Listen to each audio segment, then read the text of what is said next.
Assalamualaikum warahmatullahi wabarakatuh. Perkenalkan, nama saya Dinda Fiona Trisuksesi dari kelas 101 absen 10 dari sekolah SMA Negeri 1 Yosowilangun. Di sini saya akan menjelaskan mengenai bab 8 tentang menghindari akhlak mazmumah dan membiasakan akhlak mahmudah agar hidup lebih nyaman dan berkah. Menghindarkan diri dari sifat temperamental. Yang pertama, definisi dari sifat temperamental. Temperamental atau sifat mudah marah dalam bahasa Arab berasal dari kata godab. Dari kata dasar godiba, yagdibu, gadaban. Menurut istilah, godab berarti sifat seseorang yang mudah marah karena tidak senang dengan perlakuan atau perbuatan orang lain. Yang kedua adalah penyebab dari sifat temperamental. Secara umum, penyebab kemarahan terdiri dari dua faktor, yaitu yang pertama, faktor fisik, dan yang kedua, faktor psikis. Adapun penyebab kemarahan secara fisik adalah kelelahan yang berlebihan, kekurangan zat tertentu dalam tubuh, dan reaksi hormon kelamin.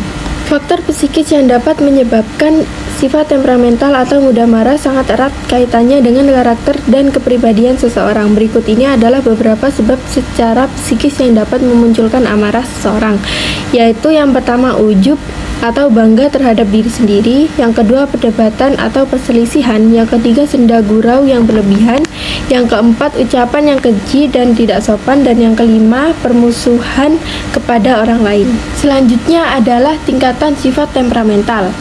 Berikut ini merupakan tingkatan sifat temperamental dalam kehidupan, yaitu yang pertama golongan marah berlebihan atau ifrat, yang kedua golongan yang tidak memiliki sifat marah atau tafrit, dan yang ketiga adalah golongan yang mampu berlaku adil dan proporsional atau iktidah. Selanjutnya merupakan cara menghindari sifat temperamental. Yang pertama membaca ta'awud, yang kedua merubah posisi, yang ketiga diam atau tidak berbicara, yang keempat berwudu, dan yang kelima mengingat wasiat Rasulullah dan janji Allah Subhanahu wa taala. Selanjutnya adalah manfaat menghindari sifat temperamental.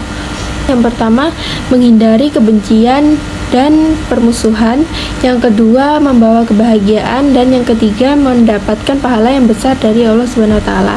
Membiasakan perilaku. Kontrol diri. Yang pertama adalah definisi kontrol diri. Kontrol diri adalah upaya sungguh-sungguh untuk mengendalikan diri atau menahan nafsu yang melanggar hukum-hukum Allah Subhanahu wa taala.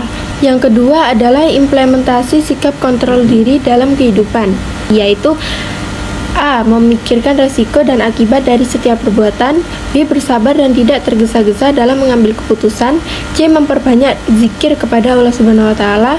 Dan D. Berdoa memohon perlindungan kepada Allah Subhanahu wa taala. Yang ketiga merupakan pentingnya sikap kontrol diri dalam kehidupan. A. Menjaga kehormatan diri. B. Terhindar dari perilaku yang dapat merugikan orang lain. C. Menyelesaikan segala persoalan dengan pikiran yang jernih. Dan D. Menjadi inspirasi dan teladan bagi orang lain. Yang keempat, contoh perilaku sikap kontrol diri dalam kehidupan. Yang pertama, dalam keluarga, yaitu mengembangkan pola hidup sederhana, menghindari sifat tabdzir atau boros dan israf. Yang B, dalam masyarakat, yaitu menghindari konflik, menebarkan ukhuwah dan silaturahim dengan orang lain.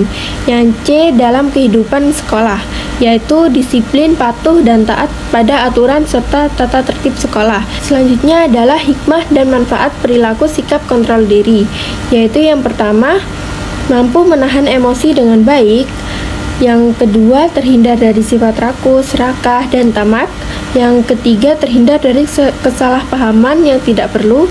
Yang keempat, sabar dalam menghadapi musibah dan cobaan dari Allah Subhanahu wa taala. Dan yang kelima, mampu bergaul dan bersosialisasi dengan baik di masyarakat. Masuk bagian ketiga, Yaitu membiasakan perilaku berani membela kebenaran. Yang pertama, definisi berani membela kebenaran.